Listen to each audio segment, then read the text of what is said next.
mais um episódio do projeto websérie Conversando com Lenine, uma homenagem ao centenário do nascimento do autor. Essa proposta é financiada pela Lei Aldir Blanc, do Governo Federal em Cuiabá, através da Secretaria Municipal de Cultura da Prefeitura Municipal de Cuiabá, com apoio do Instituto Histórico Geográfico de Mato Grosso. No programa de hoje, convidamos o professor doutor Fernando Tadeu de Miranda Borges para falar sobre as contribuições de Lenine Póvoas para os estudos econômicos, políticos e de desenvolvimento de Mato Grosso.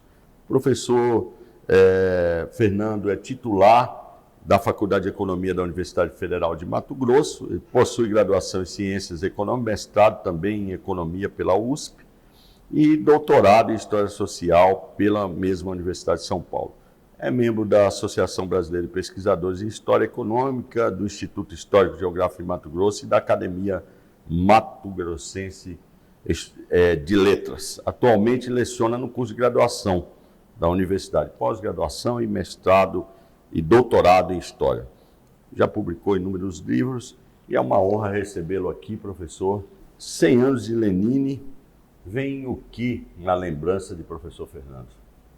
Muita lembrança de Cuiabá, lembrança da história de Mato Grosso, lembrança da minha vida no Porto, lembrança da minha atuação na Universidade Federal de Mato Grosso e lembranças da Casa Barão de Melgaço, porque eu estudei na antiga Escola Técnica Federal de Mato Grosso.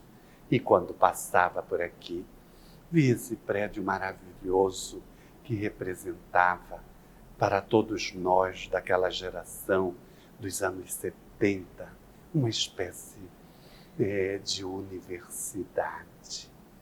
Na verdade, nós ficávamos olhando e tínhamos uma imaginação dessas pessoas e como se fosse algo inatingível. Olhávamos para aquelas personalidades como Lenine de Campos Póvoas, Luiz Felipe Pereira Leite, Rubens de Mendonça, com admiração. Virgílio Corrêa Filho eu não cheguei a conhecer.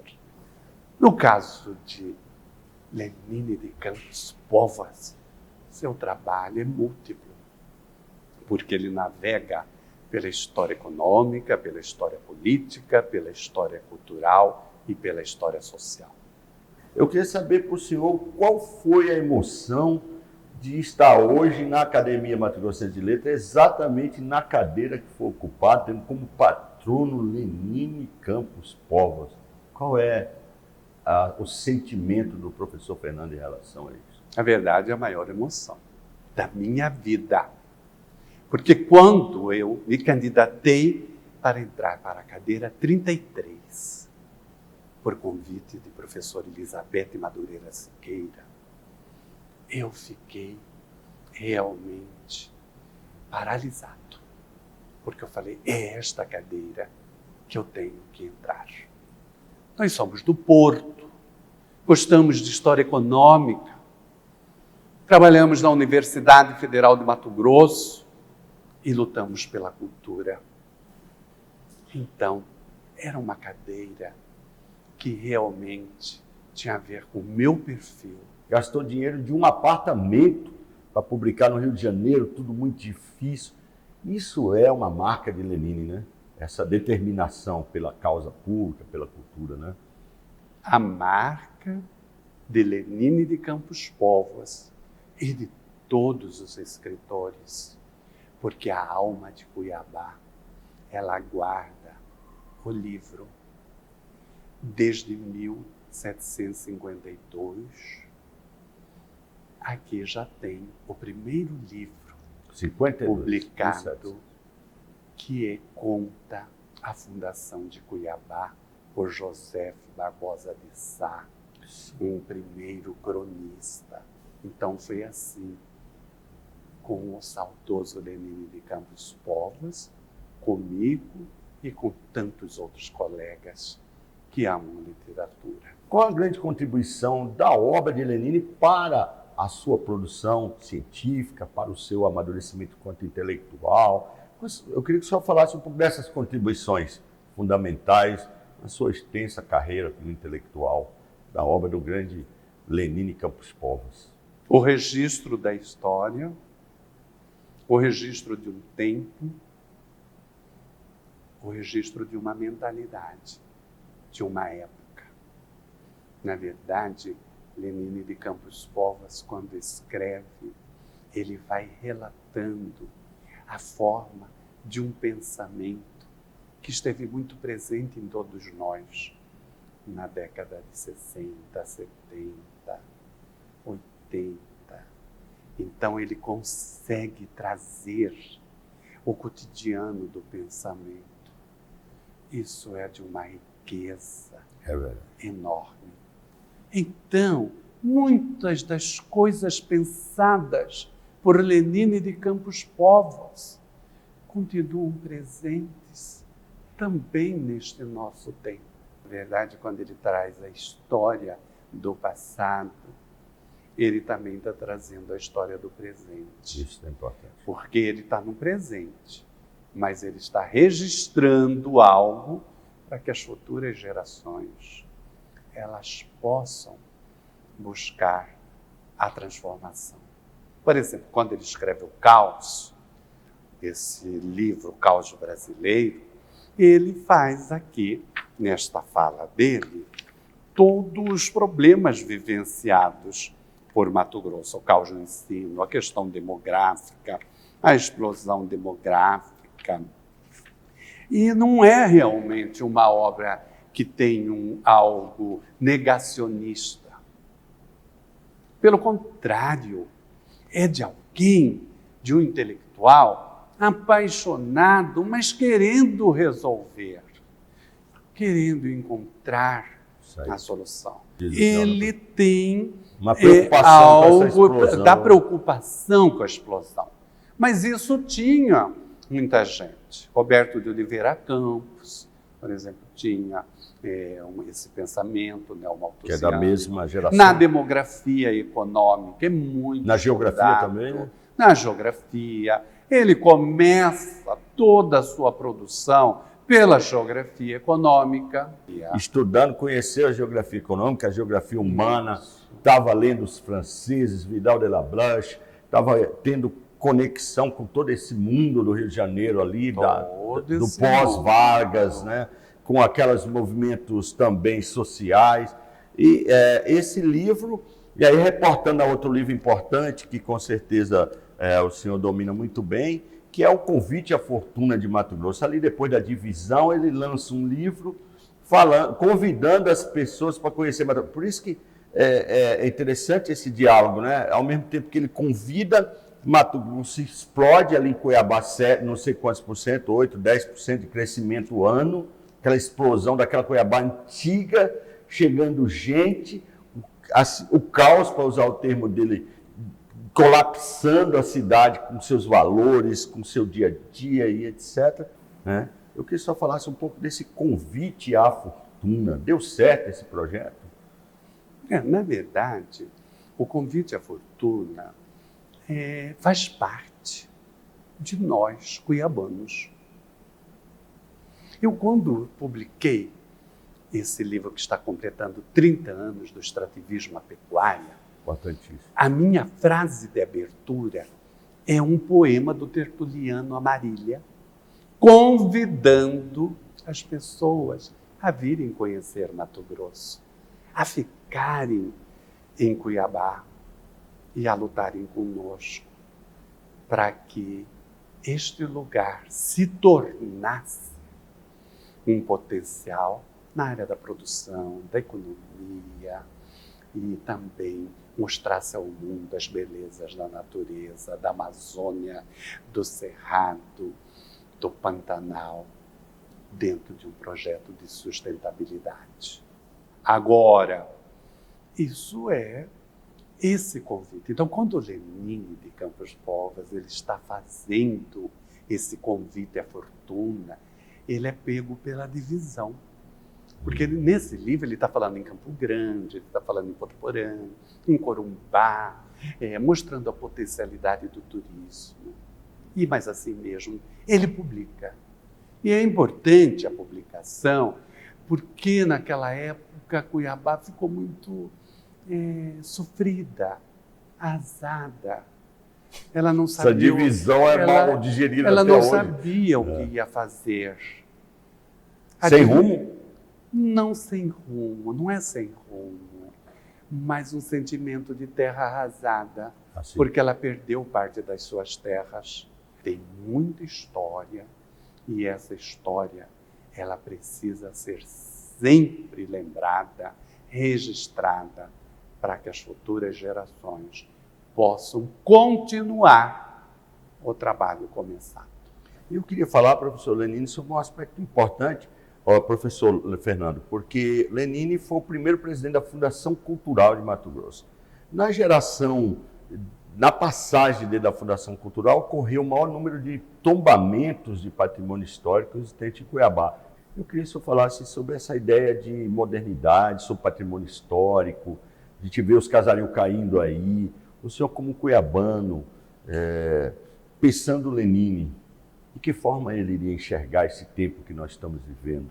Esse descaso, vamos dizer, com o patrimônio histórico, professor? Eu acredito que seria outro caos.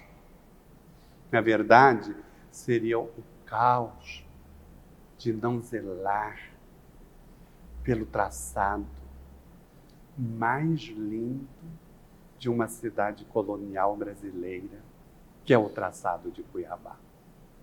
Cuiabá, ela tem o traçado português do casario e realmente algo muito interessante, porque aqui se encontra no coração do Brasil, no centro da América do Sul, e nesse lugar de tão difícil penetração, se consegue criar uma cidade com hábitos próprios, Sim. com seu casario, com seus sobrados. Então, é um debate que vale fazer, mas é muito longo. Primeiro, por causa do processo de modernização. Eu não chamaria nem de modernidade, eu chamaria de um eterno e longo processo de modernização, porque nós não chegamos à modernidade. Nós temos ilhas de modernidade em eterno processo de modernização. Então eu acredito que Dr. Lenine de Campos Borges veria tudo isso como um caos. Professor Fernando, continuando a nossa conversa sobre Lenine, que é o papo, nosso tema principal, em 1983, o professor Lenine escreveu um livro aos 62 anos, na maturidade, digamos assim, intelectual, com uma grande experiência política, tendo sido deputado estadual 2 vezes, vice-governador, tendo sido ministro do Tribunal de Contas, como se dizia na época. Ele escreveu um livro falando sobre o ciclo do açúcar em Mato Grosso, com o prefácio de nada mais, nada menos do que o grandiosíssimo brasilianista Gilberto Freire. E essa obra faz um diálogo entre política e economia. Eu queria que o senhor falasse sobre esta obra, a importância disso, o que isso significou para a época, o impacto disso, porque ele vem revelar as relações de poder, a exploração, o dia a dia de uma usina de cana, uma época que os coronéis ainda tinham um domínio muito forte na política. Eu queria que o senhor falasse sobre esse momento da obra do autor. Na verdade, a economia de Mato Grosso, ela tem o apoio nas usinas de açúcar, né, aqui do Rio abaixo, dessa região do Vale do Cuiabá, mas também ela se apoia na ipecacuanha, na poaia, na borracha, na erva mate. É interessante observar que nenhum desses produtos eles vão se configurar tão forte, por exemplo, no caso da cana-de-açúcar, como foi no Nordeste. No entanto, é um período em que Cuiabá precisou se reinventar, porque acabou a mineração. Sim. Acabou a mineração, Longe por volta dos de grandes 1800, isso, por volta de 1834, mas o longe dos grandes centros, mas aqui também é um centro. Aqui é um centro da América do Sul. Como que um centro pode ser distante se ele é centro? Então, Cuiabá é um centro também. Sim. Porque ela se reinventa. Agora, ela se reinventa na cultura, na economia. No entanto, o poder ele vai ser assumido por esse grupo de pessoas das usinas açucareiras. E aí é o interessante dele trazer. No entanto, nós conseguimos, de 1870 a 1890, a forte dependência do governo central ser revertida. De modo que, a partir de 1890, você reverte essa dependência do governo central com o extrativismo e esses produtos, essa produção. E Cuiabá consegue se superar a partir de 1890. De modo que hoje nós estamos em 2021, centenário da Academia Mato Grossense de Letras, centenário de Lenine de Campos Póvoas. Agora, no convite à fortuna, a percepção dele é desse Mato Grosso que vai entrar no século XXI. Na verdade, ele está convidando essas pessoas, e essas pessoas vêm mesmo. Ficaram bilionários. Elas vêm e vão somar com o Mato Grosso na construção de busca de novas alternativas para Cuiabá e para todo esse outro espaço mato-grossense, construindo inúmeros outros municípios, cidades maravilhosas, e com isso dando a garantia de se tornar um estado promissor, importante na produção de alimentos, celeiro, pode-se dizer, do mundo. Eu vejo que Lenine, quando ele vai estudar Portugal, os Estados Unidos, né? Ele vai trazer esses trabalhos assim, sobre esses países, América do Sul, e vai falar suas impressões. Ele faz um trabalho de viajante, de geógrafo, de historiador da cultura, de historiador da sociedade. Só que no caso deste autor cuiabano, mato-grossense, do Porto, que é Lenine de Campos Póvoas, ele vai trazer suas impressões. E faz o caminho inverso. De alguns outros países. Então, na verdade, aí está a riqueza. Aí está a riqueza desse trabalho. Porque, normalmente, nós nunca paramos para escutar as impressões dos brasileiros do estrangeiro. Sim. E Lenine está trazendo de presente para nós as impressões dos outros países. Isso só poderia ser feito por alguém que ama a geografia e ama a história. E ele, durante toda a sua vida, amou a geografia e a história. Mas não com sentimento de cuiabania, de alguém fechado. Pelo contrário, com um sentimento de cuiabanidade, que no livro Cuiabanidade ele chama esse sentimento de brasilidade, de defesa. Não importa a pessoa ter nascido em qualquer lugar do mundo. A partir do momento que ela vem morar em Cuiabá e passa a defender Cuiabá, ela tem esse sentimento de amor a esta terra linda. Bom, eu vou trazer um trecho do livro Cuiabanidade, que, na verdade, ele vai trazer, claro, a hospitalidade da cidade e a sua relação com a história social, a história política e a nossa importância. Para nós, cuiabano não era apenas o que nascia na nossa cidade, mas também aquele que foi e se estabelecia com ânimo definitivo, compartilhando conosco das dificuldades da vida numa urbis tão isolada e tão distante dos grandes centros do país, e desfrutando conosco das delícias de uma comunidade solidária e hospitaleira. Os estrangeiros que no século passado e no atual vieram para Cuiabá, de tal forma integraram-se no meio social que se sentiram como se pertencessem a uma só família.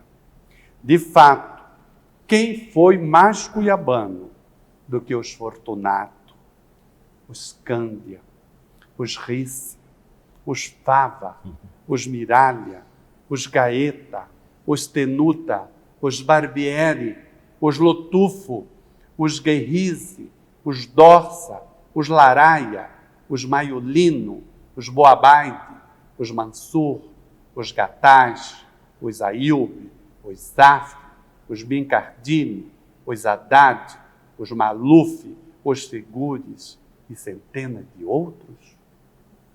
Italianos, espanhóis, portugueses, franceses, gregos, sírios libaneses, suíços, etc., etc., todos se naturalizaram cuiabanos pelo coração. Que lindo. Viva a cuiabanidade. Viva Lenine. E viva Lenine. Muito obrigado, professor.